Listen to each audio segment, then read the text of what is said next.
ಇರಲಾರ ನರನು ಬರೇ 100 ವರ್ಷ. ಬಿಸಿಲ ಬೇಗೆಗೆ ಬೆಂದು ಚಳಿಯ ಮಳೆಯಲ್ಲಿ ನೆಂದು ಕೊಳೆತ ಕಸಗೊಬ್ಬರ ತಿಂದು ಬಾಳುವ ಮರಕ್ಕೆ ಸಾಟಿ ಇಲ್ಲದ ನರನ ಬದುಕಿಗಿದು ನಾಚಿಕೆ. ಇಂದು ಬೆಳೆದಿಹುದು ತಾನೆಂದು ಹೆಮ್ಮರವಾಗಿ, ಬೇರ ನಿಡಿದಿಹ ಮಣ್ಣ ನಂಬಿಹುದು ಸ್ಥಿರವಾಗಿ. ಬಂದ ದಾರಿಯ ಮರೆತ ಮನುಜನೇ ನಿನಗಾಗಿ, ಕೊಡುತ್ತಿಹುದು ಒಂದೊಂದು ಪಾಠವ ಬದುಕಿಗಾಗಿ. ದೂರದಲ್ಲಿರುವ ಮರಕ್ಕೆ ನೀರನೆರೆದವರಿಲ್ಲ, ಮೃಷ್ಟಾನ್ನ ಭೋಜನವ ಅದು ಕೇಳಲಿಲ್ಲ. ಮರಕ್ಕೆ ಮನೆಯಿಲ್ಲ, ಮಲಗಲು ನೆಲೆಯಿಲ್ಲ, ನಿಂತ ನೆಲೆಯಲ್ಲೇ ಸಂತಸವ ಬೀರುವುದು ಸಂತ ಋಷಿಗಳಿಗೂ ತನ್ನಾಶ್ರಯವ ನೀಡುವುದು. ಎಲ್ಲ ಪಡೆದಿಹ ಮನುಜ ಮರಕ್ಕೇನೂ ಕೊಡಲಿಲ್ಲ, ಏನೂ ಪಡೆಯದ ಮರವು ಕೊಡುವುದನ್ನು ಬಿಡಲಿಲ್ಲ. ಮಡದಿಗೊಂದು ಹೂವ ಮುಡಿಸಿ, ಮಗುವಿಗೊಂದು ಹಣ್ಣ ತಿನಿಸಿ, ಮನೆಗೆ ಒಂದು ತೊಲೆಯನ್ನಿಟ್ಟು ಸೂರು ಕಟ್ಟಿದ್ದು ಮರದಿಂದ, ಕೊನೆಗಡಿಗೆ ಮಾಡಿ ತಿನ್ನುವ ಅನ್ನ ಬೆಂದದ್ದೂ ಮರದಿಂದ.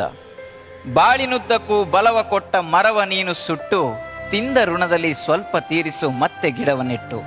ನೆಟ್ಟು ಬೆಳೆಸಿದರೆ ಒಂದೊಂದೂ ಮರವನ್ನ, ಸತ್ತು ಹುಟ್ಟಿದ ಮರವು ಮೆಟ್ಟಿ ಹಿಡಿಯದು ನಿನ್ನ. ಹಸಿರ ನುಳಿಸದೆ ಮನುಜನುಸಿರು ಉಳಿಯುವುದಿಲ್ಲ, ಮರವ ಬೆಳೆಸದ ಮನುಜನ ಬಾಳಿಗಿದು ಒಳಿತಲ್ಲ. ಒಬ್ಬೊಬ್ಬರೊಂದೊಂದು ಗಿಡವ ನೆಟ್ಟರೆ ಸಾಕು, ಪರಿಸರದ ಬದುಕಿಗೆ ಕೈ ಹಿಡಿಯಬೇಕು. ಮನೆಗೊಂದು ಮರದಂತೆ, ಊರಿಗೊಂದು ವನದಂತೆ, ಆಧುನಿಕ ಬದುಕಿಗಿದು ಸಾಲದಂತೆ. ಒಬ್ಬೊಬ್ಬ ಮನುಜನಿಗೊಂದೊಂದು ಮರದಂತೆ, ಒಂದೊಂದು ಊರಿಗೊಂದು 10 ವನದಂತೆ, ಬೆಳೆಸಿದರೆ ಪರಿಸರ